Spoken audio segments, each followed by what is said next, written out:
All right, boys and girls, I got a special treat that I've pulled out of the garage today. I think you're really going to like this. Now, as you probably know, my channel is kind of geared towards Gen Xers, but of course, I encourage people of all generations to come and check out the content because let's face it, diecast cars are fun whether you're 3 or you're 83. All right, so today we're going to take a look at KITT from Knight Rider, and I've got 4 great examples to show you. And before we dive into it, let's just give a little brief history of the show. So Knight Rider aired from 1982 to 1986. It was a very popular show on NBC. It starred David Hasselhoff, who is probably more popular in Germany than he is even here in the States. And this show was a smash hit right out of the box. I mean, KITT was the car of all of our Gen X dreams. I mean, who wouldn't want to have a beautiful black Trans Am that talked to you and could solve problems for you and could get you around traffic, that you could also let drive you while you play video games, GPS, in-car telecom. I mean, if you think about it, KITT was almost prophetic. He predicted the future of automobilia. And we are having a lot of those things in our modern cars today. Of course, a lot of them probably most likely you find in like a Tesla or something like that. But still, nonetheless, KITT really did predict the future. So we've got 2 different manufacturers here. The 3 1/64 scale cars are by Hot Wheels. And the bigger 124 scale, which is, this is going to be my first larger scale car I'm going to show you. I think you'll get a real kick out of this. It's very nice. It's made by Jada Toys, this particular car. And it's got a lot of nice opening features. And it also has another interesting feature I'll show you too in just a minute. So I'll start with this one on the turntable. So this is more of a collector quality Hot Wheels because you'll notice it's got rubber tires and an all-metal chassis. And it did a pretty nice job of putting little stickers on the dash to replicate all of the readouts and displays and instruments. I think a really nice job with that yoke style steering wheel. Almost looks like an aircraft yoke. The shape of the dash, the seats, and the T-tops, they just did a really nice job. But then again, it's Hot Wheels. Hot Wheels always does high quality castings. You can't go wrong with them. Almost never have defects. Even in these later years when they cheaped out, you know, on some of their mainline cars, and you got the plastic chassis, they still look really good. But pretty much every detail is faithfully replicated right down to these interesting wheel discs that they had. I want to tell you an interesting thing about these wheels because you'll notice they're here on this 124 scale. So these were almost like a 2-in-1 wheel that they did on the Pontiac Firebird back then. So this was the first way you could get them, where it's an aluminum wheel and then they snap a like a smooth hubcap across it, wheel cover, and all you see is a little tiny spoke sticking out just slightly. Kind of gives it like almost like a jet turbine appearance. And it also gave the car a very sleek, futuristic look as well. And I think enthusiasts affectionately refer to these as the bowling ball wheels because they kind of look like a, that cover looks like a kind of like a bowling ball. The other way you could get those wheels was they would unsnap the cap, and then you would put a proper small center cap that usually had a Firebird emblem on it. And then in place of the standard lug nuts, you put chrome acorn lug nuts, and that would give you a completely different look. So they were one of the first times I've ever seen a 2-in-1 wheel on a car. So that was kind of interesting. I remember this generation of Firebird when it first came out, it was huge news because there hadn't been an all-new Firebird in many years. I mean, Gen 2, the Gen 2 Thunderbird, or Firebird, I should say, goodness gracious. I think I'm doing too many of these back to back. But anyways, the second generation Firebird and Trans Am ran from 1970 to 1981. So that's basically, what, 11, 12 model years? That's quite a few. So to finally get a new Firebird after all those years was really something. You also notice this has got the little scanner in the front, nicely replicated as well. I might turn on an extra light here on the phone so you can see it a little better. There we go. Helps it stand out a little better. All right, then we have, now this is a more Hot Wheels mainline version. So this is not going to have as accurate a wheel and a plastic chassis. But body casting is pretty much exactly the same.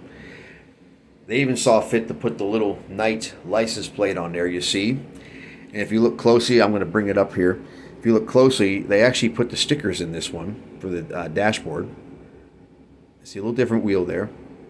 You got a plastic chassis, but still a very nice casting, extremely nice. And yep, just like every Gen X kid out there, we all wanted to have our own KITT, for sure. He was more than just a car; he was also like a friend too. And then this other version, this one might raise an eyebrow, but I'll explain why. So it's got flames on it, and you're thinking, wait a minute, KITT never had flames. Well, actually he did for one episode. I believe it was in season 2, and it was called Custom KITT. And the premise of that show was the Foundation was trying to catch this ring of high-end and special interest car thieves. And so KITT adopted this look with the flames to pose as bait for these thieves so Michael could bust them. That was the premise of that particular episode. So that was kind of neat that Hot Wheels decided, hey, why don't we do that custom KITT version with the flames and see how people respond to that. And apparently they responded well, because I think I sold quite a few of these. One difference with this one, same as that other main line, it's got the plastic chassis, same wheels, but they didn't put the stickers on the dash on this one. Maybe because they spent all their money on the flames. I don't know. Well, you know how toy makers are. They look for ways to cut costs, just like every industry. You know, that's how it goes these days and everything.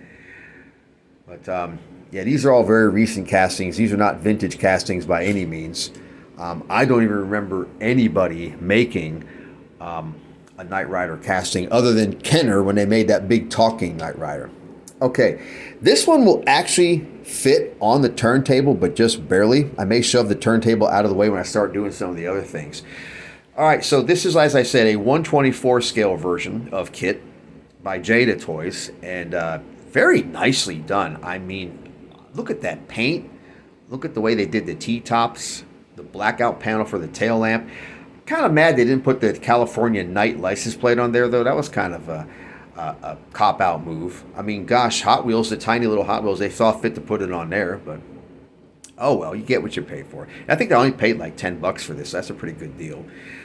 Die-cast metal body with the plastic chassis, and just really sharp casting. I'm going to go ahead and shove the turntable out of the way, because I'm going to show you some features here.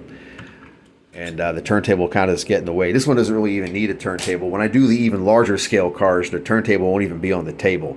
So I got opening doors. And when you open the door, by the way, check that out. You got the scanner goes across. That happens when you open the driver door. So that was one of the neatest features I saw. You know, I've had this model for about 6 years now, so I'm kind of glad that the scanner feature still works. It must have a long life battery in it. So I'll demonstrate it for you again. So you open the driver door, and the scanner will go off for you. Flashes back and forth. I think that's really cool. That's one of the neatest features they put in this car. It's like KITT is sensing where Michael is. Okay.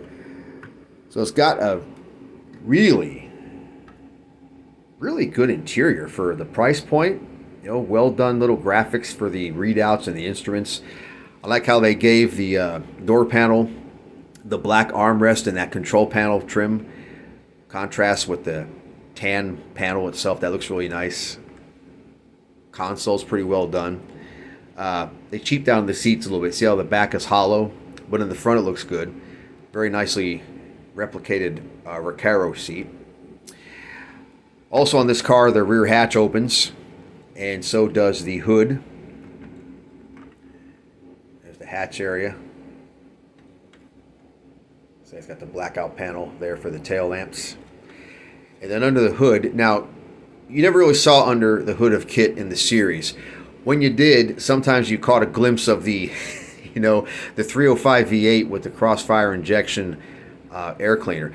But in the show, it was talked about that KITT had actually a highly efficient, very powerful gas turbine engine. And that's actually what this version shows. That's a little gas turbine engine. Chrysler experimented with a gas turbine engine back in the 60s. They called it the Chrysler turbine car. And they experimented with it for a number of years, but it never went into production. And most of them got destroyed. Here's the wheels. The affectionately called bowling ball wheel. I like how they did the side markers on there. It's actually very nice. We'll flip this around again. Show you this side. They did a good job with the shape of the dash, the style of it. Nice T-tops and all that. Yeah, this was one of my favorite shows growing up.